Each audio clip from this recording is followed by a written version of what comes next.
अस्सलामु अलैकुम वरहमतुल्लाहि वबरकातुहू। इन्नल हम्दलिल्लाह नहमदुहु व नस्तईनुहु व नस्तगफिरुह व नऊज़ु बिल्लाहि मिन शुरूरि अनफुसिना व मिन सय्यिआति अमालिना। मन यहदिहिल्लाहु फला मुदिल्ल लहु व मन युद्लिल फला हादिय लहु व अशहदु अन ला इलाहा इल्लल्लाहु वहदहु ला शरीका लहु व अशहदु अन्न मुहम्मदन अब्दुहु व रसूलुहु सल्लल्लाहु तआला अलैहि व अला आलिहि व सहबिहि व सल्लम तस्लीमन कसीरा। अम्मा बाद फ़क़द क़ाल इमामुल बुख़ारी रहमहुल्लाहु तआला बाबु तलबियति व तकबीर बाबु मन युसल्लिल फ़ज्र बिजमइन।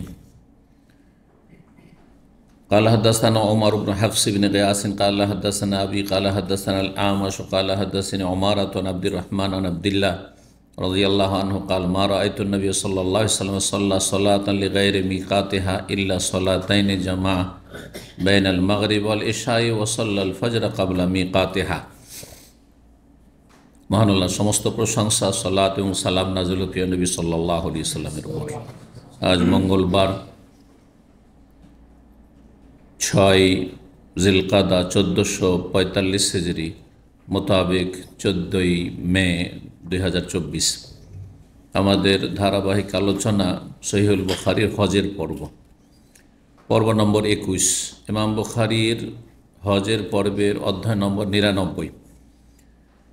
আলোচনা চলছে মুজদালিফায় রাত্রি যাপন এবং সেখানে মাগরিব এশা জমা করা আর ফজরের সালাত আদায় করা, আর তারপরে সকালবেলা ফজর পড়ে সেখান থেকে মিনা রওনা দেওয়া।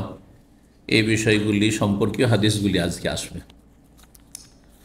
বলছেন ইমাম বুখারী রাহিমাহুল্লাহ, বাবু মান ইউসাল্লিল ফাজরা বিজামিন। এই অধ্যায় হচ্ছে যে ব্যক্তি ফজরের সালাত মুজদালিফায় পড়ল।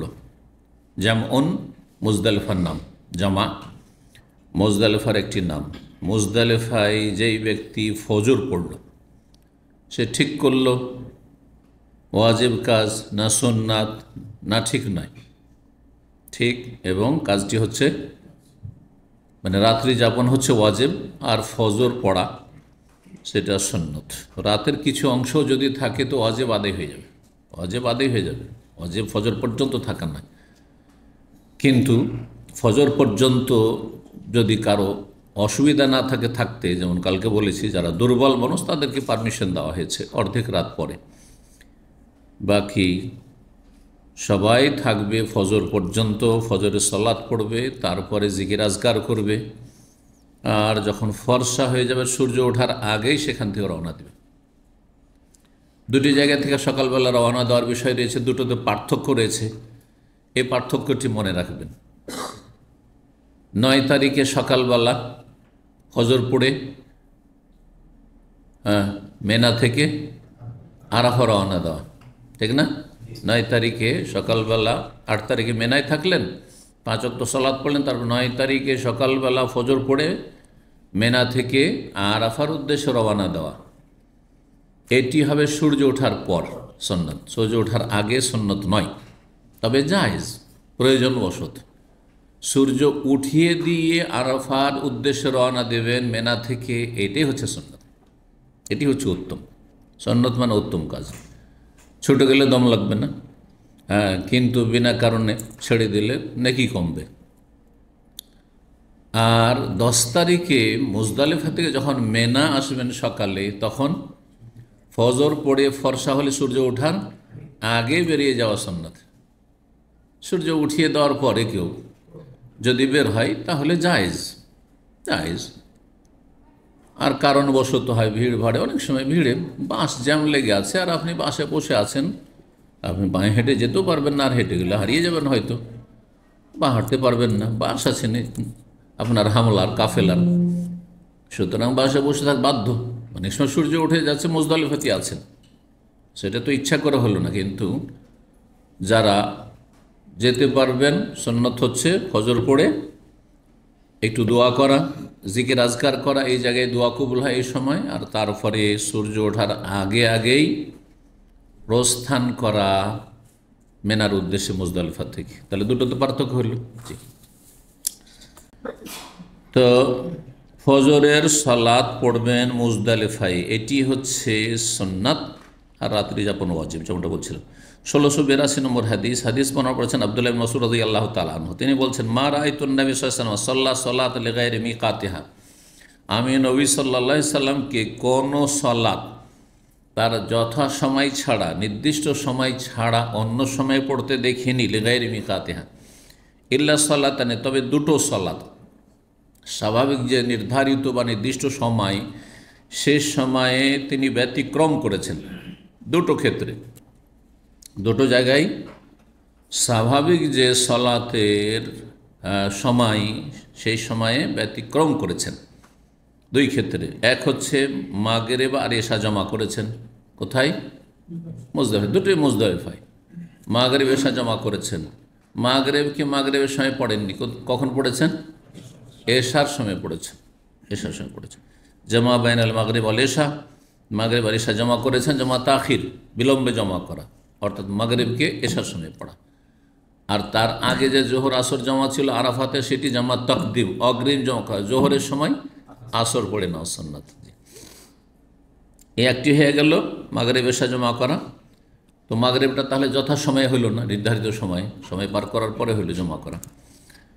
ওয়াসাল্লাল ফাজরা কাবলা মিকাতিহা, আর ওই দিন ফজরের সালাত পড়েছেন, মানে ওই রাতে, 10 তারিখে যে রাতটি, আরাফা থেকে এসে মুজদালিফা রাত্রি যাপন করলেন, ফজরের সালাত পড়েছেন তার নির্ধারিত সময়ের পূর্বে। তো নির্ধারিত সময়ের পূর্বে সালাত আদায় করেছেন, এটা তো পরে ছিল, মাগরিবটা পরের বিষয়, তো অসুবিধা নেই, তাই না?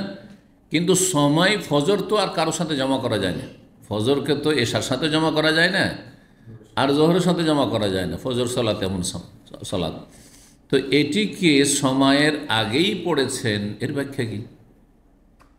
এমনিতে আমাদের জানা আছে শরীয়তের বিধান যে কোনো নামাজের সময় যদি শুরু না হয় তাহলে সে নামাজ পড়া জায়েজ নয়। আর নামাজের সময় শুরু হওয়ার আগে কেউ পড়লে নামাজ হবেও না। যেমন জোহরের সময় দাম্মামে হচ্ছে 11:36, ঠিক না? জওয়াল হচ্ছে, জওয়াল মানে জোহরের সময়। এখন কেউ যদি 11:15 পড়ে নেয়, 11:20, 25 পড়ে নেয়, 30 শেষ করে দিল, 35, 36 জওয়াল হচ্ছে, তার আগে শেষ করে ফেলল, 4 রাকাত নামাজ হবে? হবে না। সূর্য ডোবার 2-3 মিনিট আগে নামাজ মাগরিবের শেষ করে হবে? হবে না। তো যেমন মাগরিব হবে না, যেমন জোহর হবে না, হ্যাঁ, যে কোনো সালাত সময়ের আগে। আপনি মকিম অবস্থায় আছেন আর আসরের নামাজ, আসরের আজান আগে পড়ে ফেললেন, হ্যাঁ, 3টেতে পড়ে ফেললেন, 3টা ধরেন 14, 15, 16 এই সময় আজান হচ্ছে, আপনি 3:10 মধ্যে আসর পড়ে ফেললেন, তাহলে হবে না। জমা করতে পারবেন কোথায়? যেখানে জমা করার ক্ষেত্র রয়েছে, সফরে, ভয়ে, বৃষ্টিতে, ঝড় তুফানে, ইত্যাদি ইত্যাদি।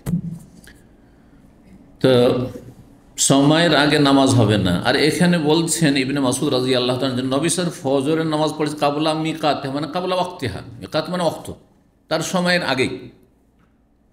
এ হাদিসে অনেকেই গিয়ে বিব্রত হয়ে যায়, এটা কেমন কথা এটা? তো এখানে একটি কথা উজ্জ্ব রয়েছে ব্যাখ্যা সুস্পষ্ট করার জন্য, কাবলা মিকাত হাল মুতাদ, আর সেদিকে ইঙ্গিত করেছি, যেটা স্বাভাবিক সময়, নবী সাল্লাল্লাহু আলাইহি ওয়াসাল্লামের ফজর পড়া যেটা স্বাভাবিক সময়, তার পূর্বে পড়েছেন, ওয়াক্ত শুরু হওয়ার পূর্বে পড়েননি।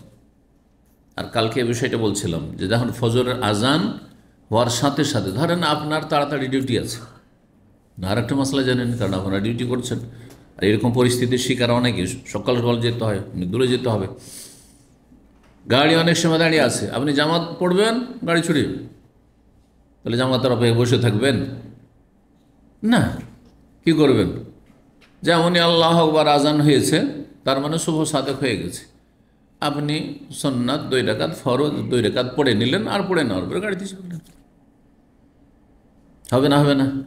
কিন্তু এটা স্বাভাবিক সময় নয়। স্বাভাবিক সময় হচ্ছে আরও 25 মিনিট বা আধা ঘন্টা পরে, গোটা দাম্মামে আরও 25 মিনিট পরে, আজানের 25 মিনিট আধা ঘন্টা পরে ফজর নামাজ হবে। বুঝতে পেরেছেন? ঠিক ওইটি ব্যাখ্যা হচ্ছে এখানে, যে নবী সাল্লাল্লাহু আলাইহি ওয়াসাল্লাম ফজর সময় আর আগে পড়েছেন, মানে স্বাভাবিক যে সময়টি, যে শুভ সাদেক হওয়ার পরে আজান হইল আর তারপরে লোকেরা প্রস্তুত হয়ে আসছে, কারো ঘুম ভাঙছে, কেউ উজু করছে, কেউ বাথরুম সারছে, আর তারপরে আসছে, আসার পরে হয়তো আধা ঘন্টা পরে জামাত দাঁড়াইল। এটা করেননি মুজদালিফায়। যেমনই ভোর ফর্সা হইল সাথে সাথে ফজর পড়ে নিলেন, কারণ তাড়াতাড়ি করে মেনার উদ্দেশ্যে রওনা দিতে হবে, আর তার আগে কিছুক্ষণ জিকির আজকার করতে হবে, দোয়া করতে হবে। এই জন্য এ হচ্ছে এর অর্থ। এর অর্থ মোটে এটা নয় যে ফজর আউয়াল ওয়াক্ত হয়নি, শুভ সাদেক হয়নি, আজানের সময় হয়নি, আর তার আগে নামাজ পড়ে ফেলেছেন, এইরকম নামাজ হবে না। এটা সর্বস্বীকৃত সমস্ত ওলামাদের নিকটে। 1683 নম্বর হাদিস বর্ণনা করছেন আব্দুর রহমান বিন ইয়াজিদ, তিনি বলছেন, খারাজতু মা আব্দুল্লাহ রাদিয়াল্লাহু আনহু, আমি বের হইলাম মক্কার উদ্দেশ্যে হজ করার জন্য। কার সাথে? আব্দুল্লাহ মাসউদ রাদিয়াল্লাহু তাআলার সাথে। এলা মাক্কাতা, মক্কার উদ্দেশ্যে।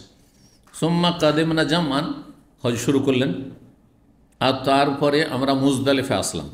জামআন মানে মুজদালিফার নাম, মুজদালিফা আসলাম।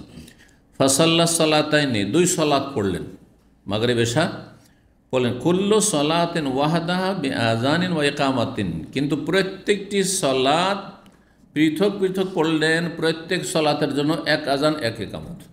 গতকালকে বলেছি আব্দুল্লাহ মাসউদ রাদিয়াল্লাহু তাআলা সাহাবায়ে কেরামদের মধ্যে তার ভিন্ন মত ছিল যে কি করতে হবে, মুজদালিফায় মাগরিবের জন্য এক আযান এক ইকামত, আর এশার জন্য এক আযান, মানে 2 আযান 2 ইকামত দিয়ে জমা করতে হবে। এবং মাঝখানে তিনি রাতের খাবারও খেয়েছেন, সাথে সাথে জমা করেননি। তো বলছেন কুল্লু সালাতিন ওয়াহাদা, প্রত্যেক সালাত পৃথক পৃথক পড়েছেন, হ্যাঁ, আজান একামত দিয়ে। ওয়াল আশা বাইনাহুমা, আর উভয় সালাতের মাঝে মাগরিব এশার মাঝখানে তিনি রাতের এশা মানে এশার ওয়াক্ত, আর আশা আইন একই শব্দ, শুধু আইনে ফাতা জবর দিয়ে দিবেন, তাহলে কি হয়ে যাবে, রাতের খাবার। উজু ওয়ায়ে যখন পেশ দিবেন জম্মা, তখন উজু করা বা এই উজুর আমলটি, কিন্তু ওয়ায়ে যখন জাবার ফাতা দিয়ে দিবেন তখন ওর মানে হবে উজুর পানি। দা আবে ওজুই, নবী সাল্লাল্লাহু আলাইহি ওয়াসাল্লাম উজুর পানি নিয়ে ডাকলেন, পানি নিয়ে আসুন। হাদিস এসছে, এর আগে এসছে বলেছি। ওই রকম এশা আর আশা। সুম্মা সাল্লাল ফজরা, মাগরিব এশা ওইভাবে পড়লেন, আর তার ফজরের সালাত পড়লেন হিনা তাল আল ফজর, যেমনই ফজর উদয় হয়েছে, শুভ সাদেক হইতেই ফজর উদয় হতেই পড়েছেন, যেটি সুন্নাত। কায়রুন ইয়াকুল, মানে এমন আউয়াল ওয়াক্ত পড়েছেন যে কিছু লোকেরা মন্তব্য করে বলছিল তালাল ফজর, যে ফজর হয়ে গেছে। ওয়া কায়রুন ইয়াকুল, আর কেউ কেউ বলছিল লাম ইয়াতলাইল ফজর, এখনও ফজর হয়নি, নামাজ পড়ে ফেললেন, এখনও ফজর হয়নি। তার মানে মানুষ সন্দিহান ছিল যে ফজর হয়েছে না হয়নি। সোম্মা কাল, তারপরে কিন্তু আসলে শুভ সাদেক হয়ে গেছিল, ফজর হয়ে গেছিল, এটাই ঠিক। চারিদিক অন্ধকারে আছে, খুব বেশি অন্ধকারে আছে, সামান্য পূর্ব আকাশ কী হয়েছে, ফর্সা হয়েছে, প্রাথমিক ফর্সাও শুরু হয়েছে। আর সেই ফর্সাটি আড়াআড়িভাবে হবে, চওড়াভাবে, খাড়াভাবে নয়, সেটাকে শুভ সাদেক বলা হয়। একটু ফর্সা লাগছে পূর্ব দিক, অন্ধকারে হইতে হবে, লাইটে শহরের মধ্যে বুঝতে পারবেন না শহরের থেকে, কিন্তু শহরের বাইরে যান তখন বুঝতে পারবেন যে পূর্ব আকাশ এখন ফর্সা হইতে লেগেছে, হালকা, মানে সূর্যটা যেহেতু উঠে আসছে ওই দিক থেকে, তখন হালকা প্রথম কি হচ্ছে, তার এই আলো ছড়াচ্ছে, হালকা হয়ে ছড়াবে, চড়া হয়ে যাবে, ধীরে ধীরে তখন সেটা বাড়বে।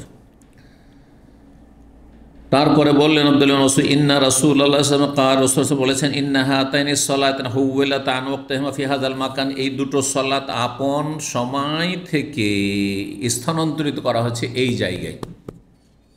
মাগরিবকে এশার সময় পড়া হয়েছে, আর ফজরকে একেবারে শুরু ওয়াক্ত, আউয়াল ওয়াক্তে পড়া হয়েছে। আল মাগরিব ওয়াল এশা, মাগরিব এশা। ফালা ইয়াকদামুন নাস জামআন, সুতরাং কোনো ব্যক্তি মুজদালিফা আগমন করলেই হাত্তা ইউতিমু, অতক্ষণ পর্যন্ত সালাত আদায় করে, যতক্ষণ পর্যন্ত এশা না হবে।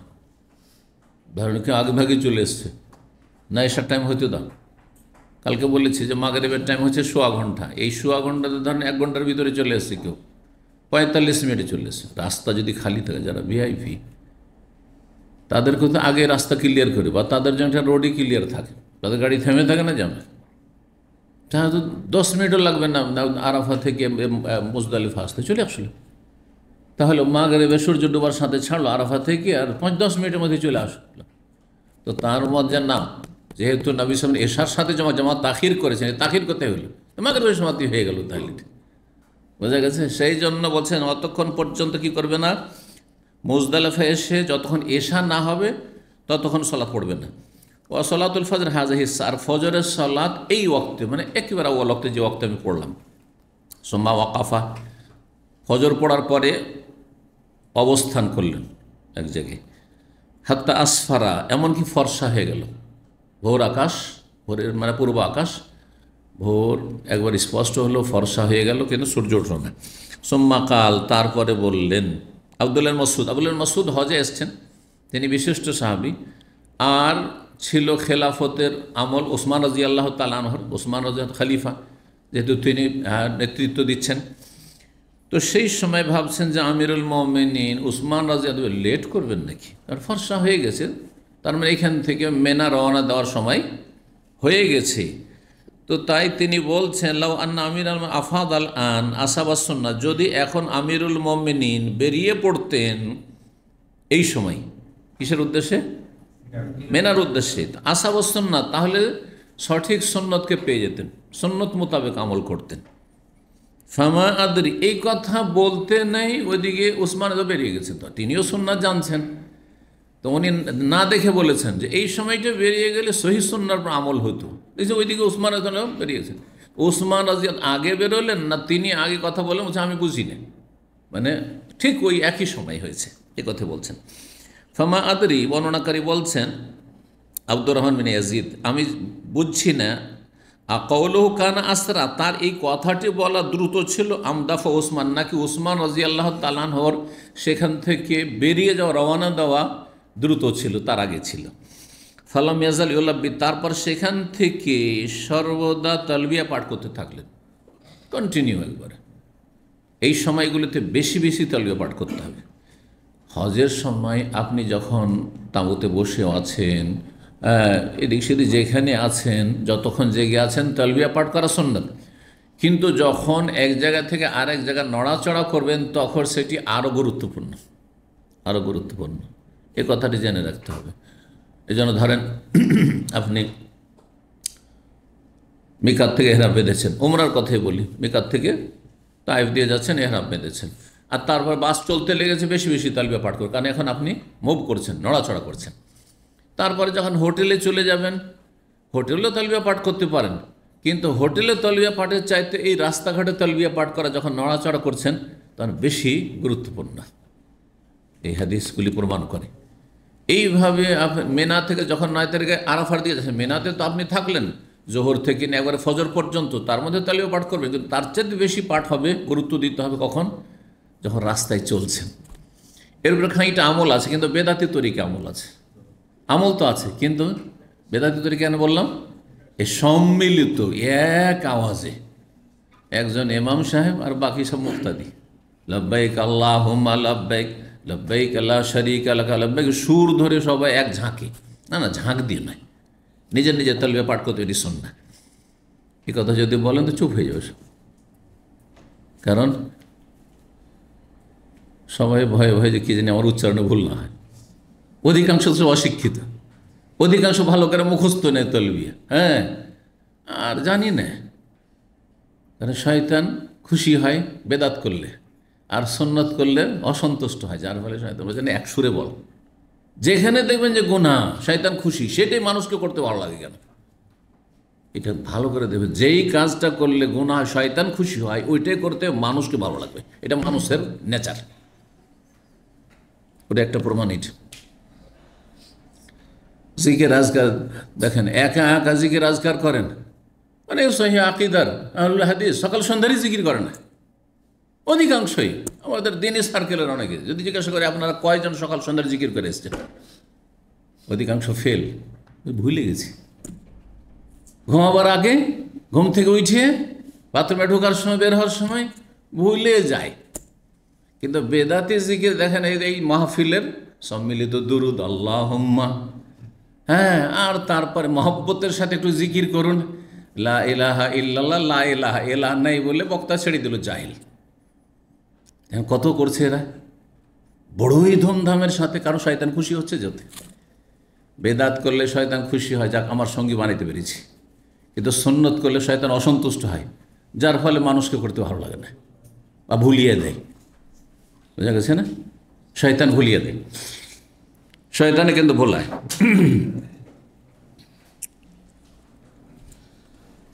আল্লাহ হেফাজত করুন। কি বলছিলাম? ফালাম ইয়াজাল ইউলাব্বি, নবী সাল্লাল্লাহু আলাইহি ওয়াসাল্লাম যখন মুজদালিফা থেকে মিনা আসছিলেন তালবিয়া পাঠ করতেই থাকলেন। কতক্ষণ পর্যন্ত? হাত্তা রামা জামারাতাল আকাবাতি ইয়াওমান নাহর, কোরবানির দিনে জামারায় আকাবায় পাথর মারা পর্যন্ত। বড় জামারার নাম হচ্ছে জামারায় কুবরা আর জামারায় আকাবা, দুটোই নাম। যেহেতু সেটি দুই দিক থেকে পাহাড় সংকুচিত আসছে, আকাবা মানে ঘাঁটি, ঘাঁটিতে অবস্থিত, সেজন্য সেটির নাম আকাবা। আর তিনটি জামরার মধ্যে সেটি বড়, সেই জন্য সেটার নাম জামরায় কুবরা, বড় জামরা। কিন্তু বড় শয়তান, মেজর শয়তান, ছোট শয়তান, এগুলি ইন্ডিয়া, বাংলাদেশ, পাকিস্তান আবিষ্কৃত নাম। এখানে একটা বড় আর একটা মেজো আর একটা ছোট, এরকম কোনো শয়তানও নেই, আর শয়তান বৈশাও নেই। হ্যাঁ, এসব কিছুই না আসলে। বোঝা গেছে? এগুলো বেদাতি নাম। এই নামগুলো এভাবে যদি কেউ বলে তো এইটাও বেদাতি কথা, যে শয়তানকে পাথর মেরে এলাম। না, শয়তানকে পাথর মারেননি আপনি, আপনি জামরাকে পাথর মেরে এসছেন। নবী সাল্লাল্লাহু আলাইহি ওয়াসাল্লাম জামরা বলেছেন, আপনাকে শয়তান বলার কি অধিকার দিল? কোনো হাদিসে শয়তান পাবেন না, কোনো সাহাবীর উক্তিতে আমি শয়তানকে পাথর মেরে এলাম পাবেন না। কিন্তু ইন্ডিয়া, বাংলাদেশের হাজি, হ্যাঁ, এই শয়তানকে পাথর মারতে যাচ্ছে। আর যেহেতু এই সেন্সে যে শয়তানকে মারছি, তাহলে শয়তানকে যদি মানুষের আকারে পেত তো ওকে তো খেয়ে নিত। হ্যাঁ, খেয়ে নিত ওকে। যার ফলে এই ছোট পাথর দিয়ে হবে কি? তখন জুতো, স্যান্ডেল, লাঠি যা পারে তাই দিয়ে পারে। এ মূর্খরা করে না।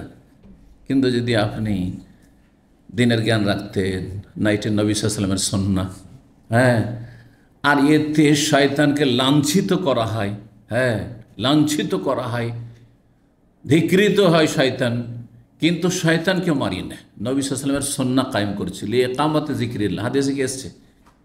ইন্নামা জুইলা তাওয়াফু বিল বাইত, হ্যাঁ, ওয়াসাই বাইনা সাফা ওয়াল মারওয়া ওয়া রামিল জিমার লিইকামাতি যিকরিল্লাহ। বাইতুল্লাহর তাওয়াফ করা, সাফা মারওয়ার সাই করা, আর জামারাত, রামিল জিমার, জামারাতে পাথর মারা কিসের জন্য? আল্লাহর জিকির কায়েম করার জন্য, শয়তানকে আঘাত করার জন্য বলেননি নবী সাল্লাল্লাহু আলাইহি ওয়াসাল্লাম। আল্লাহর জিকির কায়েম করছেন, আল্লাহু আকবার, আল্লাহু আকবার, এই জিকির করছেন আপনি। আপনার জবানও জিকির করছে আর আপনার আমল জিকির করছে যে আল্লাহ নবীর মাধ্যমে হুকুম করেছেন যে এখানে পাথর মারতে হবে। আর কয়টা মারতে হবে? 7টি মারতে হবে। বোঝা গেছে? এই যে হুকুমগুলি পালন করছেন আল্লাহ এবং তার রাসূল সাল্লাল্লাহু আলাইহি ওয়াসাল্লামের, এইটা হচ্ছে আল্লাহর জিকির। আল্লাহকে স্মরণ করা, আল্লাহর দিনকে স্মরণ করা, জি, আল্লাহ নবীর তরিকা স্মরণ করা। এই সেন্স নিয়ে আপনাকে ইবাদতবন্দি করতে হবে। ঠিক। তো এখানে এসে যখন জামরাকে পাথর মারবেন 10 তারিখে, তখন তালবিয়া স্টপ করে দিতে হবে। এরপরে যদি কেউ তালবিয়া পড়ে তাহলে বেশি করলো, আর বেশি করার নাম বেদাত। ধর্মীয় কাজে বেশি করার নাম বেদাত। সুতরাং পাথর মারার পরে এদিকে চুল কাটতে গেছেন সেলুনে, ওইখানেও পড়ছেন লব্বাইক আল্লাহুম্মা লব্বাইক, চলবে? হ্যাঁ, যাচ্ছেন মক্কা আপনি, হ্যাঁ, তাওয়াফ করার জন্য, লব্বাইক আল্লাহুম্মা লব্বাইক 10 তারিখে, চলবে? বেদাত করছেন আপনি। 11 তারিখ, 12 তারিখ, 13 তারিখ আছেন মেনায়, আপনি লব্বাইক আল্লাহুম্মা লব্বাইক, সুন্নত না বেদাত? হ্যাঁ, কিন্তু এখানে সুন্নত কি? তখন তাকবীর। হ্যাঁ, ঈদের দিনে তকবীর, আইয়ামে তাশরিকে তকবীর, আল্লাহু আকবার, আল্লাহু আকবার, লা ইলাহা ইল্লাল্লাহ, আল্লাহু আকবার, আল্লাহু আকবার, ওয়ালিল্লাহিল হামদ। তকবীর তখন সুন্নাত। দিনের জ্ঞান না থাকলে মানুষ সুন্নাত বেদাত সব একাকার করে দিচ্ছে। 100 নম্বর অধ্যায় বলছে, বাবুন, এই অধ্যায় হচ্ছে মাতা ইউদফা মিন জামিন, মুজদালিফা থেকে কখন রওয়ানা দিতে হবে। 1684 নম্বর হাদিস বলছেন, আবু ইসহাক সাবিঈ সমেত আমর ইবনে মাইমুন, আমর ইবনে মাইমুনকে বলতে শুনেছি, শাহিদতু ওমর, আমি উপস্থিত ছিলাম ওমর রাদিয়াল্লাহু তাআলা আনহুর সাথে, সাল্লা বিজামঈন সুবহা, তিনি মুজদালিফায় ফজরের সালাত পড়েছেন। সুম্মা ওয়াকাফা, তারপরে সেখানে অবস্থান করেছেন দোয়া এবং জিকিরের জন্য। ফাকাল, আর বলেছেন, ইন্নাল মুশরিকিনা কানু লা ইউফিদুন হাত্তা তাতুলা শামস, মুশরিকরা জাহিলি যুগে যখন তারা হজ করত তাদের ধর্মীয় পদ্ধতিতে, তখন তারা মুজদালিফা থেকে রওনা দিত না যতক্ষণ পর্যন্ত সূর্য উদয় না হবে। সূর্য ওঠার অপেক্ষা করত। আমরা তাদের কি করব? বিরোধিতা করব। এই জন্য আগেই বলেছি যে এখানে মুজদালিফায় খেয়াল রাখতে হবে যে সুন্নত হচ্ছে ইচ্ছা করে সূর্য উঠাবেন না। ইচ্ছা করে সূর্য উঠালে আপনি মুশরিকদের অনুসরণ করে ফেললেন আপনি। জি। ওয়াকুলুনা, আর মুশরিকরা বলতো পূর্ব দিকে একটি পাহাড় ছিল, যে দিক থেকে সূর্য উঠে আসতো, সূর্য দেখা দিত।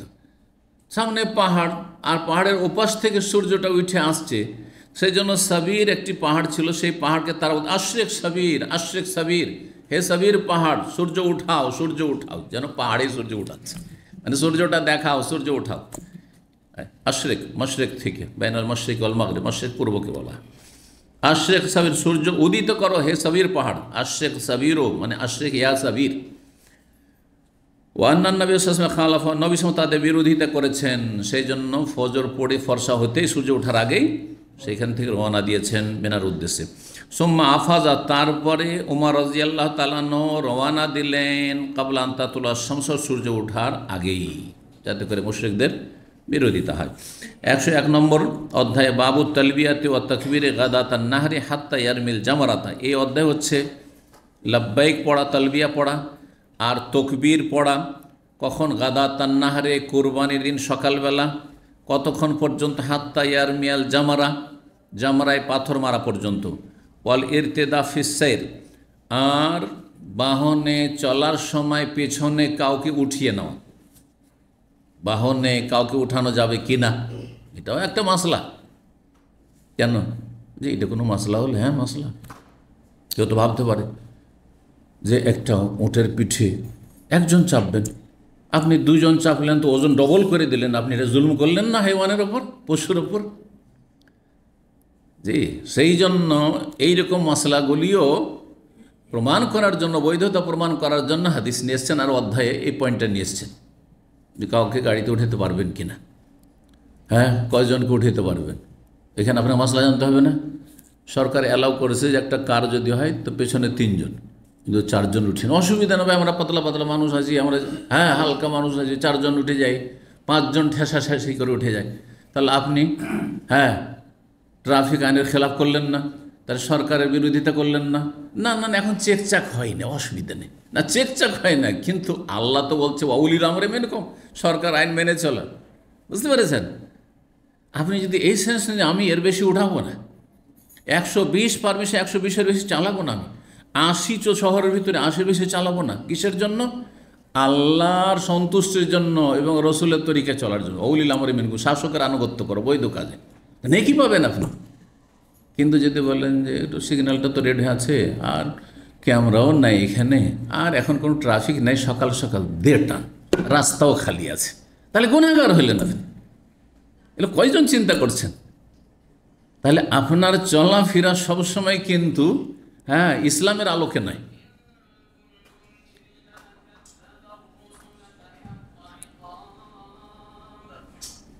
আল্লাহ হেদায়েত করুন। 1685 নম্বর হাদিস, ইবনে আব্বাস রাদিয়াল্লাহু তাআলা আনহু হতে বর্ণিত, তিনি বলছেন আন্না রাসূলুল্লাহ সাল্লাল্লাহু আলাইহি ওয়াসাল্লাম আরদা ফাল ফাজল, রাসূলুল্লাহ সাল্লাল্লাহু আলাইহি ওয়াসাল্লাম ফাজল বিন আব্বাসকে উটের পেছনে বসিয়ে নিয়েছিলেন। চাচাতো ভাই ফাখবার আল ফাজল, তার ফাখবার আল ফাজল, এই ফাজল বিন আব্বাস বলছেন আন্নাহু লাম ইয়াজাল ইউলাব্বি, যেহেতু পাশে বসে আছেন পেছনে, নবী সাল্লাল্লাহু আলাইহি ওয়াসাল্লাম তালবিয়া পাঠ করতেই আছেন হাত্তা রামাল জামরা, জামরায় পাথর মারা পর্যন্ত।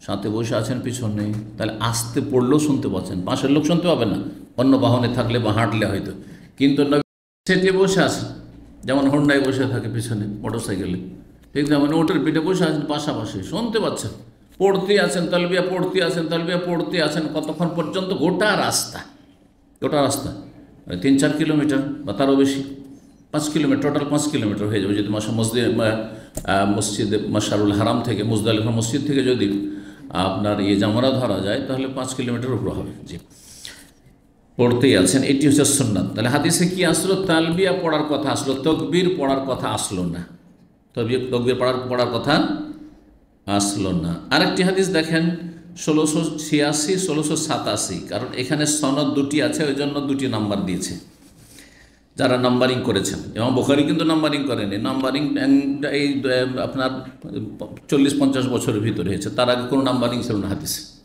নাম্বারিং করা সিস্টেমটা ছিল না আগে। ইবনে আব্বাস রাদিয়াল্লাহু তাআলা আনহু হতে বর্ণিত, তিনি বলছেন আন্না ওসামা ইবনে যায়েদ কানা ইদফা রাসূলুল্লাহ মিন আরাফা ইলাল মুজদালিফা। রাসূলুল্লাহ সাল্লাল্লাহু উটের পিঠে পেছনে বসেছিলেন আরাফা থেকে মুজদালিফা পর্যন্ত ওসামা। আর সুম্মা আরদাফাল ফাজলা, তার ফাজল চাচাতো ভাইকে পিছনে বসিয়েছিলেন মিনাল মুজদালিফা ইলা মিনা, মুজদালিফা থেকে মিনা পর্যন্ত, মুজদালিফা মিনা, বুঝলেন, যাতে করে দুজনই খুশি হয়। ওসামাও খুব আদরের স্নেহের পালক পুত্রের ছেলে, হ্যাঁ, খুব আদর করতেন, খুব ভালোবাসতেন রাসূলুল্লাহ সাল্লাল্লাহু আলাইহি ওয়াসাল্লাম। আর ফজল বিন আব্বাস চাচাতো ভাই, হ্যাঁ, ইয়াং ছেলে, যুবক ছেলেরা বা যারা যুবক হতে যাচ্ছে এই রকম বয়সের ছেলেরা যদি কোনো বড় মানুষ তাকে আদর করে খুব খুশি হয়। ও হ্যাঁ, আমার সাথে কথা বলেছেন, আমাকে হ্যাঁ আদর করেছেন। জি, তো নবী সাল্লাল্লাহু আলাইহি ওয়াসাল্লাম তাদের দুইজনকে ভাগাভাগি করেছেন। এখানে আসার পরে আরাফা থেকে মুজদালিফা পেছনে কে বসে আসলো? ওসামা। তারপর আবার ওসামার লাইন লাগাইতে আসছে একটা হাদিস, ওসামা ঘোরাঘুরি করছে যে আবার বসবো না। তখন বলছেন না, এখন তুমি না, এখন ফাজল বসবে, ফাজল তুমি আসো আমার পিছনে বসো। তাহলে বোঝা গেল যে উটের পিঠে দুইজন বসবে না, উট এত বড় পশু, 3জন 4জন 5জন বসু, তাহলে উটের উপরে জুলুম করলেন আপনি, হ্যাঁ জুলুম করলেন আপনি। ঠিক ওই রকমই গাড়ির আইন কানুন। জি,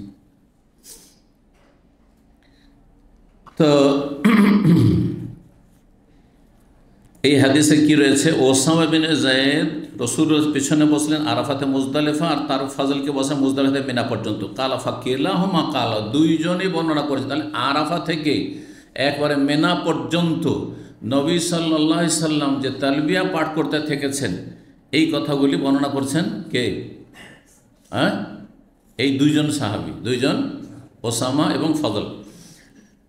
ফাকিলাহুমা কাল, দুইজনে উভয়ে বলেছেন লাম ইয়াজালিন নবী, নবী সাল্লাল্লাহু আলাইহি সাল্লাম তালবিয়া পাঠ করতেই থেকেছেন হাত্তা রামা জামারাতাল আকবা, জামারা আকবাকে পাথর মারা পর্যন্ত। খুব বেশি বেশি নড়াচড়ার সময় বেশি বেশি তালবিয়া নিয়মিত পাঠ করতে থেকেছেন, তেমন বিরতি দেননি। সেই 2-1 মিনিট বিরতি দেওয়া ভিন্ন বিষয়, কোনো কার্যবশত, কিন্তু এমনিতেই কন্টিনিউ পাঠ করতে থেকেছেন। এই দুটি হাদিসে শুধু তালবিয়ার কথা আসলো, তাই না? কিন্তু ইমাম বুখারী অধ্যায় কায়েম করেছেন যে বাবু তালবিয়াত ওয়া তাকবীর, তালবিয়া পাঠ করা আর তকবীর পাঠ করা, হ্যাঁ, কুরবানির দিন, ঈদের দিন, ঈদুল আজহার দিন সকালবেলা, কোত্থেকে? মুজদালিফা থেকে মিনা। তো এটা বলে ইমাম বুখারী কি বলতে চাইছেন? এটাকে হ্যাঁ করতে চাইছেন না না করতে চাইছেন? অর্থাৎ কোনো হাজী সাহেব যখন মুজদালিফা থেকে মিনা আসবেন সকালবেলা, তখন শুধু তালবিয়া পাঠ করা সুন্নাত, নাকি তালবিয়ার সাথে সাথে সাথে মাঝে মাঝে তকবীরও পাঠ করতে পারবেন? আল্লাহু আকবার, আল্লাহু আকবার, লা ইলাহা ইল্লাল্লাহ, আল্লাহু আকবার, আল্লাহু আকবার, ওয়ালিল্লাহিল হামদ। এই ব্যাখ্যা করতে গিয়ে একদল ওলামারা বলছেন যে হাদিসে যেহেতু শুধু তালবিয়ার কথা উল্লেখ হয়েছে, তাই না? অধ্যায় নিয়ে এসছেন তালবিয়া তাকবীর দুটো কথা, কিন্তু হাদিসে শুধু তালবিয়ার কথা, তাকবীরের কথা আসেনি। তার মানে ইমাম বুখারী বলতে চাইছেন যে সকালবেলা, 10 তারিখে সকালবেলা মাত্র ধরেন আধা ঘন্টার মধ্যে আপনি কোথায় পৌঁছে যাবেন? জামারায় পৌঁছে যাবেন। এই আধা ঘন্টাতে আপনার তালবিয়ার সময় শেষ হয়ে যাবে, তাকবীরের সময় 13 তারিখ পর্যন্ত থাকবে। সুতরাং এই সময়টা তালবিয়া পাঠ করাই সুন্নাত, তাকবীর পাঠ করা সুন্নাত নয়। নেগেটিভ তার মানে তিনি বুঝাতে চাইছেন, তার মানে দুটো সব কথা বলেছেন, তালবিয়া তাকবীর, কিন্তু তালবিয়া পাঠ করা সুন্নাত, করবে, নবী সাল্লাল্লাহু আলাইহি ওয়াসাল্লাম করেছেন, আর তাকবীর পাঠ করবেন না, বা নবী সাল্লাল্লাহু আলাইহি ওয়াসাল্লাম আমলটা এমন ছিল। আবার কেউ কেউ এর বিপরীত বলেছেন না, তালবিয়া পাঠ হাদিসে এসছে, আর তালবিয়া হচ্ছে আল্লাহর জিকির, হ্যাঁ, আর তাকবীরও আল্লাহর জিকির। সুতরাং সেখান থেকে হয়তো ইমাম বুখারী দলিল হিসেবে পেশ করেছেন, যখন তালবিয়াত আল্লাহর জিকির আর তাকবীর আল্লাহর জিকির, সুতরাং কেউ তাকবীর পাঠ করলে করতে পারে। যেমনটা আমরা গত আলোচনার আগের আলোচনাতে একটি হাদিস পড়েছি, কারণ মনে আছে হাদিসটি? তাহলে শোনায় আপনাদেরকে।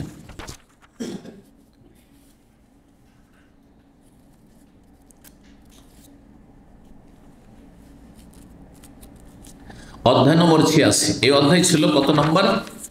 তাহলে আরো সুন্দর হবে। হ্যাঁ, 101, তাই না? 101 অধ্যায় নম্বর 86-তে দেখেন, বাবু তালবিয়াত ওয়া তাকবীর। এই অধ্যায় হচ্ছে তালবিয়া পাঠ করা, তাকবীর পাঠ করা। এজা গাদা মিন মিনা ইলা আরাফা, মেনা থেকে যখন আরাফা যাবে তখন। এখানে সাহাবায়ে কেরামদের আমল উল্লেখ করেছেন যে আমাদের মধ্যে কেউ কেউ কান ইহিল্লু মিনাল মহিল, আমাদের মধ্যে কেউ কেউ তালবিয়া পাঠ করতো, ফালা ইউনকার আলী বা ইউনকার আলী, কেউ তার উপর আপত্তি করতো না।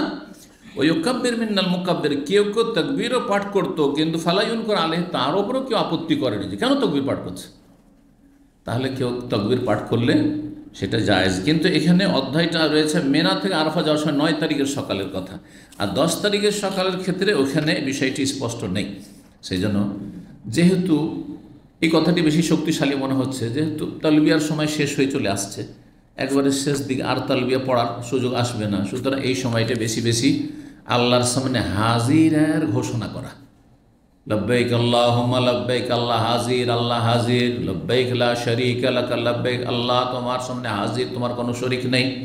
ইন্নাল হামদা ওয়ান নিয়ামাতা লাক ওয়াল মুলক লা শারীকা লাক, সমস্ত প্রশংসা আর নিয়ামত সব আর রাজত্ব সমস্ত কিছু তোমার।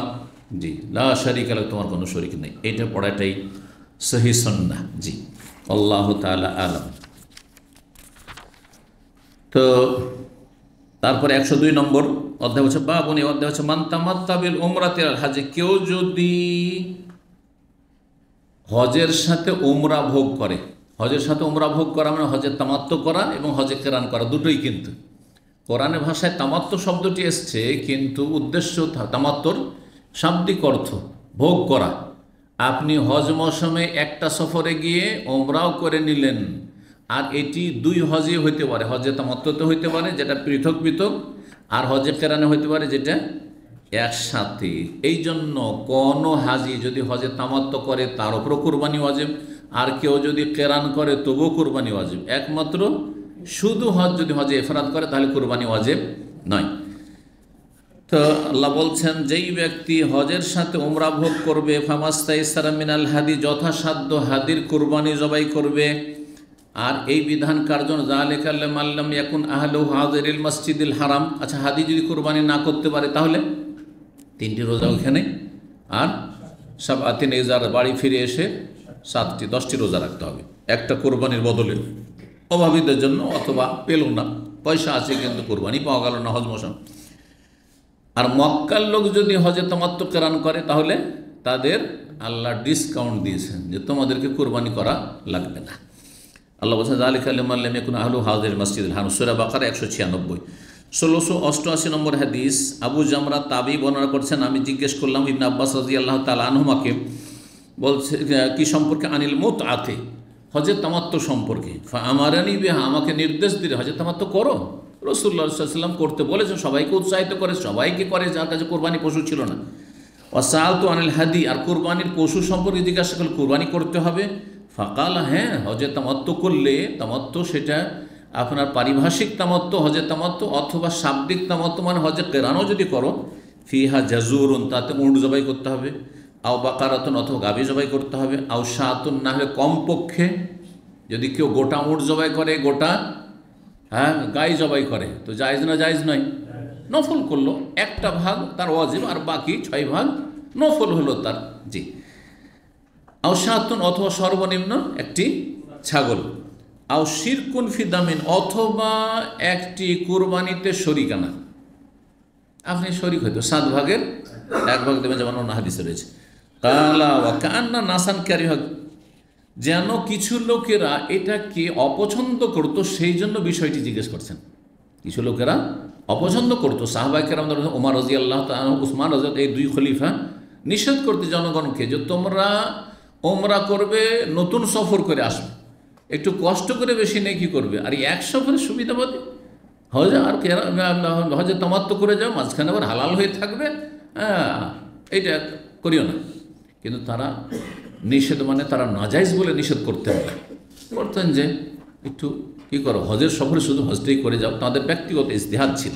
আলী রাদিয়াল্লাহু তাআলা আনহু তার বিপরীত করেছেন, এবং তিনি ওসমান রাদিয়াল্লাহু আমলে উচ্চ স্বরে তালবিয়া পাঠ করে তিনি হজে তামাত্তু করেছেন।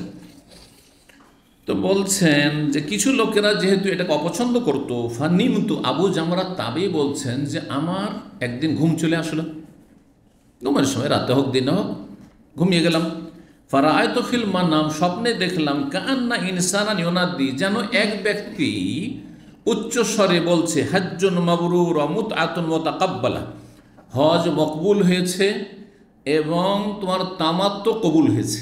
মুতআতুন মানে তামাত্ম, হজের তামাত্ম তোমার কবুল হয়েছে। এই স্বপ্ন দেখার পরে তো সে অবাক হয়ে গেছে, আরে কী স্বপ্ন দেখলাম। ফাতাইতু ইবনে আব্বাস, তখন আব্দুল্লাহ বিন আব্বাস আমার ওস্তাদের কাছে আসলাম। তার বোঝা গেল কেউ যদি এরকম কোনো স্বপ্ন দেখে, যে স্বপ্ন তাকে বিব্রত করে অথবা আশ্চর্য হয়, ভালো লাগে অথবা মন্দ লাগে, তাহলে আলেমের কাছে, জ্ঞানীর কাছে এসে পরামর্শ নেবে, দিক নির্দেশনা নেবে। আসলেন ওস্তাদের কাছে, এসে বলছেন, ফাহাদ্দাস্তু, বয়ান করলাম, ফাকাল আল্লাহু আকবার, মাশাআল্লাহ, তুমি সুন্নাহ মোতাবেক স্বপ্ন দেখেছে। তো বলছেন সুন্নাত আবুল কাসিম, এটি তো আবুল কাসিম সাল্লাল্লাহু আলাইহি ওয়াসাল্লামের সুন্নাত, নবীর সুন্নাত, এটি সুন্নাত মোতাবেক তুমি, তার মানে তোমার কাজ যে ভালো কেউ নিষেধ করেছে তার ইজতিহাদ, সেটা ঠিক নয়, নিষেধ করার কারো অধিকার নেই। 3 হজের যে কোনো হজ কেউ করতে পারে। জি, অন্য রিওয়ায়াতে রয়েছে, বর্ণনা করেছেন শোভা, উমরাতুন মুতাকাব্বালা, ওইখানে ছিল হাজ্জুন মাবরুর, মুতআতুন মুতাকাব্বালা, এখানে ছিল উমরাতুন মুতাকাব্বালা, যেহেতু এতে হজ উমরা দুটো হচ্ছে, উমরাও কবুল হয়েছে আর হজ মাবরুর হয়েছে, হজ মাবরুর হয়েছে। 103 নম্বর অধ্যায়, বাবু রকুবুল বুদন, এই অধ্যায় হচ্ছে উট, যে কোরবানির উটের পিঠে চাপা যাবে কিনা। কেউ যদি বলে কোরবানির উট আল্লাহর জন্য ছেড়ে দিয়েছেন আর ওর পিঠে আবার চাপবে, এটাকে বাহন হিসাবে ব্যবহার করবেন, এটা চলবে না। এখান থেকে মাসলা ইস্তেমাত করা যেতে পারে। কারো ধরেন একটা গরু আছে, বলদ, সেটা কোরবানির জন্য নিয়ত করেছে, এটা কোরবানি দেব, আর ধরেন হাল চাষ করতে হবে, অথবা গরুর গাড়ির যুগ আছে, যেমন ছিল আমরা পেয়েছি, তো গরু গাড়িতে লাগাইতে পারবে না, হাল চাষ করতে পারবে না, না কোরবানির জন্য ফেড়ে করতে পারবে না। যদি ওর পিঠে চাপা জায়েজ হয় তাহলে লাঙল চাষ করতে পারবেন আপনি, আপনি গরু গাড়িতে লাগাইতে পারবেন। হ্যাঁ, জি। তো আল্লাহ বলছেন এই মর্মে সূরা হজের আয়াত 36 থেকে 37 বছর, ওয়াল বুদনা জাআলনাহা লাকুম মিন শাআইরিল্লাহ, বুদন, বুদন বদন থেকে, বদন মানে দেহ, তো বড় দেহ বিশিষ্ট পশুকে, গবাদি পশুকে বুদনা বলা হয়েছে। বড় দেহ বিশিষ্ট পশু কি তুলনামূলক? 1 নম্বরে উট আর 2 নম্বরে গরু। সেই জন্য অধিকাংশ ওলামারা বলেছেন যে হানাবিলা আর অন্যরা, যে বুদন উটকেও শামিল আর গরুকে শামিল, ছাগলকে শামিল নয়। কিন্তু ইমাম শাফি বলছেন না, শুধু উটকে বুদনা বলা হয়। বুদনা তাহলে উটের আরবি, উটের বিভিন্ন আরবি রয়েছে, তার মধ্যে একটি হচ্ছে বাদানাতুন, আর বাদানাতুনের জমা বহু বচন হচ্ছে বদন ডালে পেশ দিয়ে আর বুদন ডালে জজম দিয়ে। তো কোরআনে অল বুদনা ডালে জজম দিয়ে রয়েছে, তার মানে উট। তাহলে ইমাম শাফির অর্থ হবে উট, আর অন্যদের কাছে হবে যে উট আর গরু, জি, বড় দেহ বিশিষ্ট। যে আল্লাহ লাকুম মিন শাআইরিল্লাহ, এগুলিকে আল্লাহর নিদর্শন বলি তোমাদের জন্য করেছি। এর মাধ্যমে আল্লাহ কি করছে? ইবাদতবন্দি করছে, কুরবানি করে, জবাই করে। জি, এত শক্তিশালী পশু উট, আর তাকে তোমরা নিজের বশীভূত করছো, আর তারপরে তাকে জবাই করতে পারছো, নিজের আয়ত্ত করতে পারছো, এটা যেমন কথা না, আল্লাহ সেটা করে দিয়েছেন। 3.5 হাতের মানুষ, কতটা গায়ে শক্তি আছে। একটা উট যদি খেপে যায় তো অবস্থা খারাপ করে দেবো, কত লোককে মেরেই ফেলেছে। জি, যদি উট রেগে যায়, উটকে কোনোদিন মেরে থাকেন বিপদ আছে কিন্তু। জি, খুব বিদ্বেষী প্রাণী বলা হয়, মনে রাখে। 10 বছর 20 বছর আগে মেরেছে, মনে রাখবে, বলবে না আমাকে মেরেছে, দেখবো ওকে সুযোগ পেলে। জি, যারা উটের পালে থাকে তাদের এগুলো কথা জেনে রাখা দরকার, নাহলে জীবন নিয়ে নিবে। উট যদি ফেলে দিতে পারে, ওর কাজই হলো মাথার ওপর পা রেখে একবারে মড়মড় করে বসিয়ে দেবো, চুরমার করে দেবো, এটি হচ্ছে কাজ। জি, তো আল্লাহর নিদর্শন, জি, লাকুম ফিহা খায়র, তাতে তোমাদের বহুমুখী কল্যাণ রয়েছে, কল্যাণ রয়েছে। ফাজকুর ইসমাল্লাহ আলাইহা, সুতরাং জবাই করার সময় সেগুলির আল্লাহর নাম উচ্চারণ করো, বিসমিল্লাহ, আল্লাহু আকবার বলে জবাই করো। সাওয়াফা, সারিবদ্ধভাবে যখন বলা হয়েছে, এখান থেকে ইমাম শাফির তাফসীরটি বেশি শক্তিশালী মনে হচ্ছে, কারণ সারিবদ্ধ দাঁড়ানো অবস্থায় জবাই করা উটকে সুন্নাত, গরু ফেলে দিয়ে চিৎ করে শুয়ে দিয়ে জবাই করা সুন্নাত, যদিও বিপরীতটা জায়েজ আছে। উটকেও যদি কেউ পাটা বেঁধে ফেলে দেয় আর চিৎ করে জবাই করে, জায়েজ আছে, কিন্তু উত্তমের খেলাফ করলে অনহার নাহার করতে হবে। ছোরা এই দেখেছেন জবাই টবাই করতে কখনো? জি। তো তারপরে বলছেন ফায়দা ওয়াজাবাত জুনুবহা, যখন পার্শ্ব দেশে পড়ে যাবে, ওয়াজাবাত মানে সাকাতাত, যখন পড়ে যাবে উটটি জবাই হয়ে, তখন ফাকুলু মিনহা, তোমরা তখন সেখান থেকে খাও, অন্যদেরকে খাওয়াও। জি, গরিব মিসকিনকে, আত্মীয় স্বজনকে। অবশ্যই মোহসেনিন, আর যারা সৎকর্মশীল তাদেরকে সুসংবাদ দিয়ে দাও। কালা মুজাহিদ, এ প্রখ্যাত ইমাম তাবি মুজাহিদ বলছেন সুমিয়াতুল বুদন লে বুদনেহা, উটকে বা গরুকে বুদনা কেন বলা হইল? লেবুদনেহা, তার দেহ বিশিষ্ট হওয়ার কারণে। বদন মানে দেহ, আর বড় দেহ বিশিষ্ট, সেই জন্য এই নামকরণ হয়েছে। আচ্ছা, ওয়াত এমুল কানে ওয়াল মতার, আল্লাহ বলছে কানেকেও খাওয়া আর মতারকে খাও, এই দুটো শব্দ, নিজে খাও আর ওয়াত এমুল কানিয়া, যারা কানে তাদেরকে খাও, আর যারা মতার তাদেরকে খাও। এই দুটো শব্দের তাফসিরে দ্বিমত হয়েছে। ইমাম বুখারী যে তাফসিরটি করছেন ওটা দেখেন, বলছেন আসাইল, কানে মানে ভিক্ষুক, এমন ভিক্ষুক যেই ভিক্ষুকে কিছু দিয়ে দিলেই তাতে সন্তুষ্ট। কানে মানে পরিতুষ্ট ব্যক্তি, যার মধ্যে পরিতুষ্টি রয়েছে, যা দিয়ে দিলেন তারপর কোনো অভিযোগ নেই। হ্যাঁ, আর ঘেউ ঘেউ করে আবার না না আরও দেন আরও দেন, 2 টাকা ধরিয়ে দিলেন, 1 টাকা ধরালেন, পর বলবে না যে 10 টাকা দেন, আর দেন না, ছোট বান্ধা একবারে। কিছু আছে না নির্লজ্জ একবারে, পেছনে লেগে গেলে বিপদ, বিশেষ করে দাড়িওয়ালা লোক যদি দেখে নাই এইখানে এরকম বড় দাড়ি লাগলে খবর আছে, পয়সাও রাখতে হবে। আচ্ছা, 2-4 টাকা দিলে আবার গাল খেতে হবে। এত খারাপ চরিত্রদের যদি আপনি 2-4 টাকা দেন তো উল্টো গাল দিবে আপনাকে, এই জন্য এগুলোকে দেবেন না। জি, একবার দেখছি যে এক লোক, আমার গাড়িটা সেখানে থেমে আছে, কয়েক বছর আগের ঘটনা, এসে সকাল সকাল অফিসে আসছি, আর সুস্থ শরীর, এই মোটা সোটা হয়েছে, আমার চাইতে শক্তিশালী হয়েছে, আমার কাছে বলছে যে একটু ফতুরে, যে নাস্তার জন্য পয়সা দাও। তখন আমি তো জানি ভাষা, আল্লাহ করিম, আল্লাহ দেবে, চলে গেল। আর তারপরে অসন্তুষ্টি চেহারা নিয়ে সে গিয়ে কোডোতে ঢুকে গেল। কোডো হোটেল দেখেছেন? কোডো হোটেলের একটা স্যান্ডউইচ, হ্যাঁ, কত দাম জানা আছে? জানেন না? বড়টা, আর মনে হয় 30 রিয়াল। এই গত সফরে রিয়াদে গেছিলাম, তো ভাইয়েরা ওই সকালবেলা এয়ারপোর্টে আসবো, তো রাস্তাতে কোডোতে নিতে গেল, ছেলেরা ছিল সাথে, জিজ্ঞেস করলাম তুই এক একটা 30 রিয়াল, বড়টা। চিন্তা করুন, আচ্ছা যদি ছোটোটা এখানে 15 রিয়ালের কম নেই। যেই ব্যক্তি ভিক্ষে করছে সে 15 রিয়ালের একটা স্যান্ডউইচ খেতে হোটেলে ঢুকলো, কমপক্ষে সেটা। অথচ আমি জীবনে এরকম কাজ করিনি। 15 রিয়াল 20 রিয়াল খরচ করে খেতে পারবো, কিন্তু আমি মনে করি যে আমার যদি 2 রিয়াল হয় তো আমি 15 রিয়াল খরচ করে, এটা অপব্যয়, শয়তানের ভাই হওয়া, এটাই মনে করি। আমি শরীয়ত বুঝি যথেষ্ট, এবং শরীয়ত মতো আমল করার চেষ্টা করি। জি, যেখানে কাজের জায়গা সেখানে খরচ করব।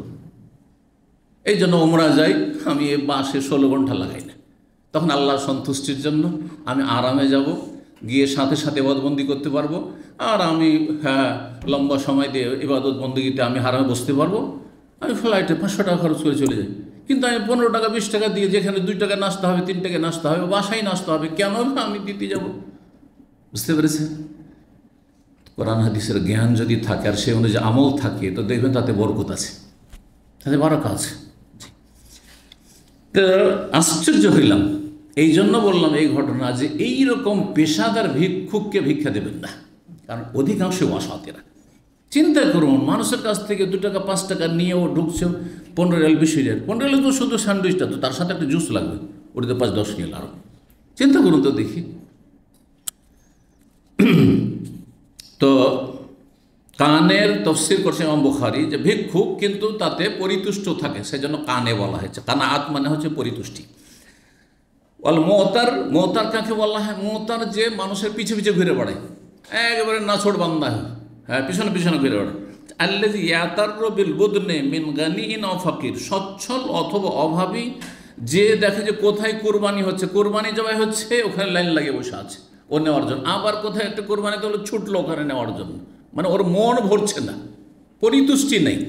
হ্যাঁ, এখানে সেখানে যে শুধু গোস্ত চেয়ে বেড়াচ্ছে, গোস্ত কালেকশন করে বেড়াচ্ছে। একে মহতার বলে। কিন্তু অধিকাংশ তাফসির কারগণ এর বিপরীত করেছে। কানে মানে যে লজ্জায় অভাব থাকা সত্ত্বেও কারো কাছে নিজের অভাবের কথা প্রকাশ করে না, এই তফসিরটি বেশি প্রসিদ্ধ তফসির। কানে পরিতুষ্টি, আল্লাহ যা দিয়েছে আমি ঈদের দিনও ডাল ভাত খাবো, কিন্তু কাউকে বলতে যাবেন আমার কুরবানি হয়নি, আমাকে একটু গোস্ত দিয়েন, আমাদের দিয়ে একটু লক্ষ্য রাখেন, কখনো বলবেন না। এরকম ভদ্রলোক আছে না, অনেকে আছে, খাবার দাবার নাই কিন্তু কিচ্ছু বলে না, বেচারা হয়তো সারাদিন স্যান্ডউইচ খেয়ে আছে, ভাত রুটি তরকারির কোনো পয়সা নেই তার কাছে, কাজ নেই কাম নেই, কাউকে বলে না। একে কানে বলা হয়েছে কোনো ভাষা। আর মহতার যে মানুষের পিছনে পিছনে ছুটি, হ্যাঁ দ্বারস্থ হয়, ভাই কাজে এসছি, কাজ নেই তো, এই নাই সেই নেই, অভাব, এই দাও সেই দাও, চেয়ে বেড়ায় মানুষের কাছে। আল্লাহ বলছেন যে চাই তাকেও খাও, আর যে চাই না কিন্তু তোমার গ্রামবাসী তুমি জানো যে এরা অভাবী, এদের খোঁজ নিতে হবে তোমাকে যে কোন কোন গরিবগুলোর কোরবানি হয়নি, অথবা কোরবানি হয়েছে হয়তো গরুর হয়েছে কিন্তু খাসির হয়নি, খাসি হয়েছে কিন্তু গরু হয়নি, খুঁজলেন, অথবা তাদের লোক সংখ্যা বেশি আছে, ইত্যাদি ইত্যাদি। তো আল্লাহ রাব্বুল আলামিন যে খেতে বলেছেন আর দুই শ্রেণীর মানুষকে খাওয়াইতে বলেছেন। তারপরে বলছে শায়রুল্লাহ, আল্লাহ নিদর্শনাবলী মানে ইস্তেজামুল বুদন, আপনি কোরবানির পশুকে সম্মান করবেন, ওয়াস্তেহসান আর সেটাকে ভালো করবেন, সেটাকে যদি আপনি নিজে পুষেন তাহলে সেটাকে সুন্দর করবেন, আর সেটাকে ভালো জানা, ভালো নজরে দেখুন যে আমি আল্লাহর জন্য উৎসর্গ করেছি, জি আল্লাহর জন্য। আতিক ওয়াল ইয়াত্তাওয়াফু বিল বাইতিল আতিক, ওই আয়াতে রয়েছে ওয়াল ইয়াত্তাওয়াফু বিল বাইতির, তারা যেন তওয়াফ করে প্রাচীনতম ঘরের। আতিকের একটি অর্থ প্রাচীন। তো কাবা ঘরকে আতিক কেন বলা হয়, বাইতুল আতিক কেন বলা হয়, যে পৃথিবীর সর্বপ্রথম ইন্না আউওয়ালা বাইতিন ওযিআ লিন-নাস, আল্লাহ সূরা আলে ইমরানে বলেছেন সর্বপ্রথম ঘর আল্লাহর সন্তুষ্টির জন্য স্থাপিত করা হয়েছে। আর আতিকের আরেকটি প্রসিদ্ধ অর্থ, আর আতিক মানে স্বাধীনকৃত, ওই অর্থটি এখানে ইমাম বুখারী করছেন যে ইতকুহু মিনাল জাবাবিরাতে, জালেম অন্যায়কারীদের অনিষ্ট থেকে আল্লাহ কাবার ঘরকে রক্ষা করেছেন। যারাই কেউ কাবার উপর আক্রমণ করতে এসছে তাদেরকে ধ্বংস করেছেন, যেমন আবরাহার হস্তি বাহিনী। জি। আর একটি অর্থ হচ্ছে ইতকুহু মিনাল মিল্কি, কাবা ঘরকে পৃথিবীর কোনো মানুষের মালিকানাধীন করেননি, কেউ বলতে পারবে না যে এটি আমার ঘর, কিন্তু প্রত্যেকটা ঘর পয়সা থাকলে কিনে নিতে পারবে। কেউ যদি মনে করে যে আমি সবচেয়ে দামি ঘরটি পৃথিবীর আমি কিনে নেব, তাই না, কিনতে পারবে, কিন্তু আল্লাহর ঘরে কাবা ঘরকে কেনার অধিকার, বেচা কেনার অধিকার কারো নেই। তো ইতকুহু মিনাল মিল্ক, কেউ মিনাত তামাল্লুক, কেউ কোনো মালিক হতে পারবে না। তারপরে ওয়াজাবাত কথাটি যে সাকাতাত, মাটিতে যখন পড়ে যাবে পশুটি জবাই করে, মানে ওটটি, তখন জি এখান থেকে বলা হয় ওয়াজাবাতি শামস, মানে সূর্য ডুবে যাওয়া। 1689 নম্বর হাদিস বর্ণনা করেছেন আবু হুরায়রা রাদিয়াল্লাহু তাআলা আনহু। অধ্যায় কী ছিল, যে কোরবানির পশুর পিঠে চাপতে পারবেন কিনা, মানে বাহন বানাতে পারবেন কিনা। কোরবানির পশু মানে গরু, কিন্তু আবার গরু চাপার জন্য নাই, গরু বাহনের জন্য নাই, সুতরাং গরুর পিঠে কেউ যদি গায়ের পিঠে চাপে চলবে, গায়ের দুধ খেতে পারবেন না আপনি, উপকৃত হন, কিন্তু গাভীর পিঠে চাপতে পারবেন না আপনি। উট, তার মানে এখানে উট। জি, দেখছেন যে রাসূলুল্লাহ সাল্লাল্লাহু আলাইহি ওয়াসাল্লাম বলছেন, আবু হুরায়রা বলছেন যে আন্না রাসূলুল্লাহ রাআ রাজুলান, রাসূলুল্লাহ সাল্লাল্লাহু আলাইহি ওয়াসাল্লাম জনৈক ব্যক্তিকে দেখলেন যে ইয়াসুকু বাদানাতান, একটি কুরবানির উটকে সে টেনে নিয়ে যাচ্ছে, আর সে পায়ে হাঁটছে। ফাকালা, বলছেন ইরকাবহা, তুমি তার উপরে চেপে যাও। ফাকালা, সেই লোকটি বলছে ইন্নাহা বাদানা, এটি কুরবানির পশু, কুরবানির পশুর পিঠে কী করে চাপবো, সেটা কী করে বাহন বানাবো।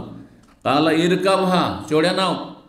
ফকাল ইন্নাহা, দ্বিতীয়বার সে আবার জবাব দিচ্ছে, ফকাল ইরকাবহা, 3 বার করে চড়তে বলছে, আর ও বলছে ইয়া রাসূলুল্লাহ, এটা তো কোরবানির পশুর পিঠে কী করে চাপবো। তখন বল ইরকাবহা ওয়াইলাকা, তোমার দুর্ভোগ, তুমি কষ্ট করে পায়ে হাঁটছ, বাধা নিষেধ কোথায়, আমি তো বলছি যে তুমি চাপো, অসুবিধা নেই। জি।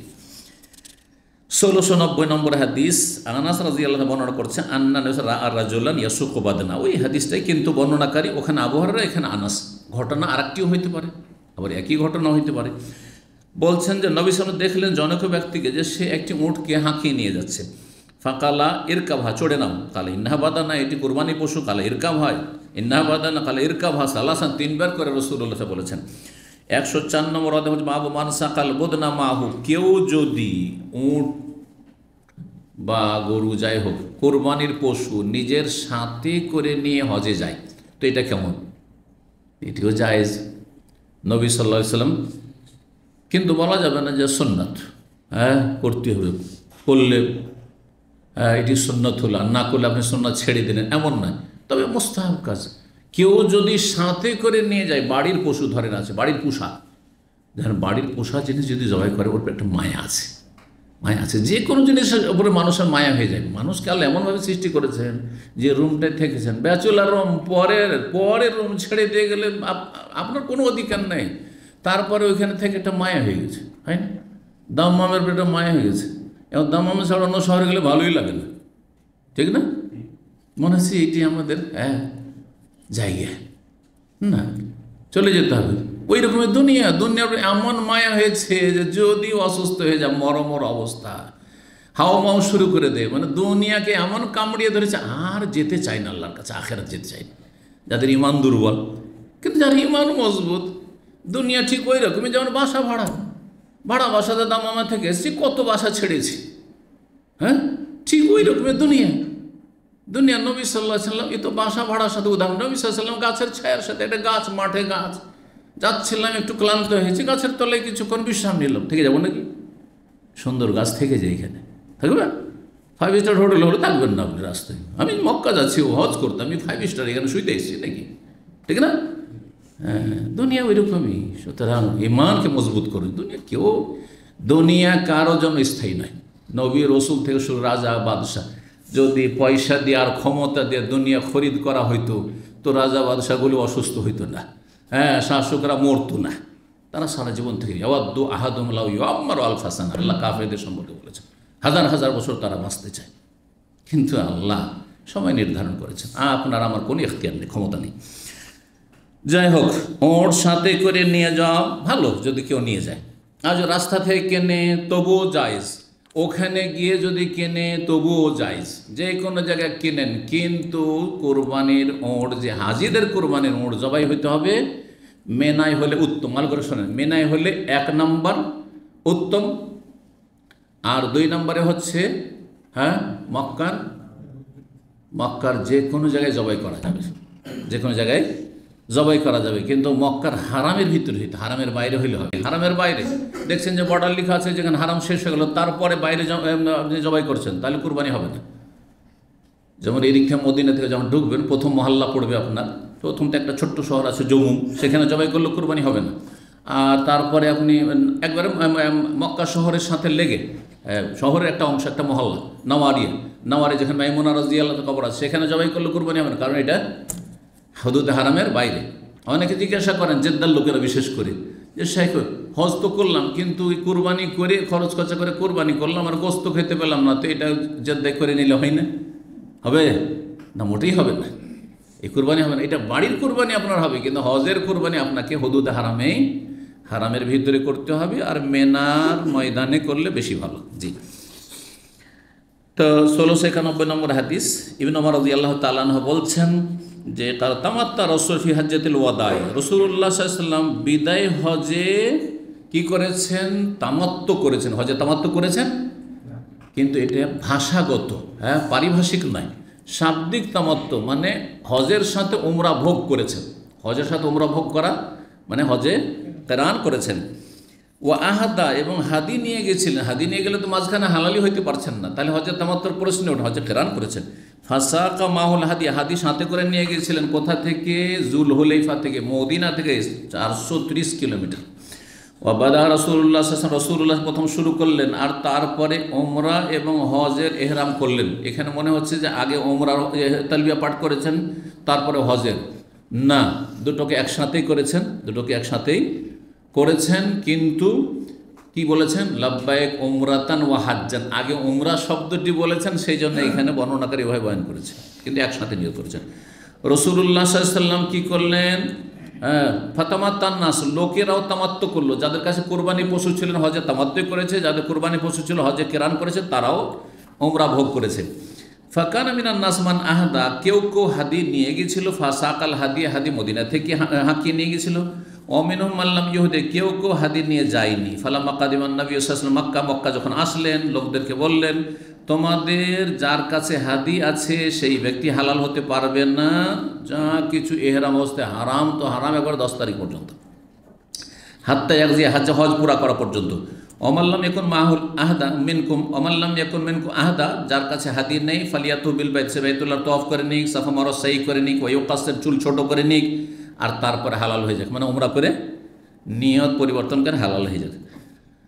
সুম্মা লিহিল্লা বিল হজ, তারপরে হজের তালবিয়া পাঠ করবে 8 তারিখে। ফামাল্লাম ইয়াজিদ হাদিয়ান, কেউ যদি কোরবানি পশু না পায় তাহলে কি করবে? ফালিয়াসুম সালাসাতা আইয়ামিন ফিল হজ, হজের দিনগুলোতে 3টি রোজা রেখে নেবে।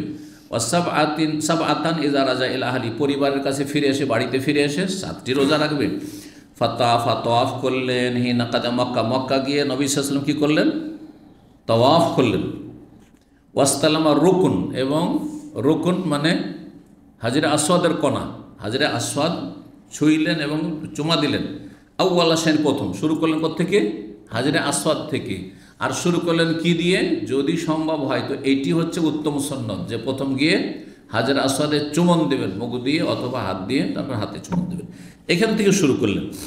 আজকাল সম্ভব হয় না, সেই জন্য হাজরে আসওয়াদের সামনে এসে শুরু করছি, আর বিসমিল্লাহ আল্লাহু আকবার দিয়ে শুরু করছি। প্রথমবার বিসমিল্লাহ, তারপরে বিসমিল্লাহ, বিসমিল্লাহ বারবার না, আল্লাহু আকবার। জি। সুম্মা খাব্বা সালাসাত আতওয়াফিন, 3 চক্কর একটু দ্রুত চললেন, রামাল করলেন, দ্রুত ধাপ ছোট করে, যদি সম্ভব হয়। আজকাল সম্ভব না। মাসা আরবাতান মিনাল আতওয়াফ, আর 4 চক্কর পরের যে তা স্বাভাবিক গতিতে চললেন। তারপরে ফারাকা, তারপরে কি করে? হিনা কাজা তওয়াফাহু বিল বাইত, বাইতুল্লাহর তওয়াফ শেষ করে মাকাম ইব্রাহিমের নিকটে 2 রাকাত সালাত আদায় করলেন। ফারাকা হিনা কাজা তওয়াফিল বাইত ইনদাল মাকাম রাকাতাইন, 2 রাকাত সালাত আদায় করলেন, যেটি সুন্নাত। কিসের সুন্নাত? তওয়াফের সুন্নাত। সুম্মা সাল্লামা, তারপর সালাম ফিরলেন, আর তারপরে ফিরে গেলেন। তারপরে কোথায় আসলেন? সাফায় আসলেন। ফাতাফা বিস সাফা, সাফা মারা তওয়াফ করলেন, মানে সাই করলেন। কয় চক্কর? সাবআতা আতওয়াফ, 7 চক্কর। সুম্মা লাম ইয়াহলিল মিন শাইইন হারাম মিনহু, নবী সাল্লাল্লাহু আলাইহি ওয়াসাল্লাম হালাল হইলেন না। কেন? সাথে ছিল কুরবানির পশু, সেই জন্য।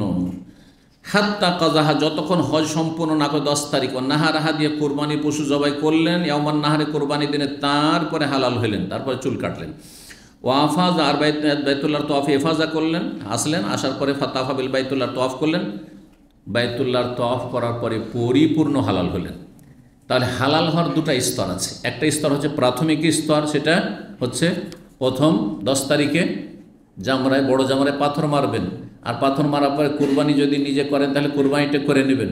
আর 3 নম্বরে মাথা মুন্ডন করে প্রাথমিক হালাল হয়ে গেলেন, মেনাতে কিন্তু হালাল হয়ে গেলেন। তখন আপনি সেলাই করা কাপড় পরতে পারবেন, আতর সুগন্ধি লাগাতে পারবেন, ঠিক আছে, কিন্তু একটি কাজ করতে পারবেন না। কি? স্ত্রী সহবাস করতে পারবেন না। স্ত্রীর সাথে কাম ভাব নিয়ে আমোদ ফুর্তি করতে, বিনোদন করতে পারবেন না, হ্যাঁ, স্ত্রীর সাথে থাকলে। তারপরে চলে আসলেন মক্কা, মক্কা আসলে বাইতুল্লাহ তওয়াফ করলেন, সাফা মারওয়া সাই, বাইতুল্লাহ তওয়াফ করা হইলেই এখন তাহাল্লুলে সানি, ফাইনাল হালাল হয়ে গেলেন। তারপরে মেনার কাজ বাকি, মেনায় রাত থাকতে হবে, তারপরের দিন 3 জামরাকে মারতে হবে, তারপরের দিন 12 তারিখও 3 জামরাকে মারতে হবে, আর 12 তারিখে রাতেও থাকতে হবে। কিন্তু এই সময়গুলোতে কেউ যদি মনে করে যে আমি স্ত্রী সহবাস করব, জায়েজ না জায়েজ নয়?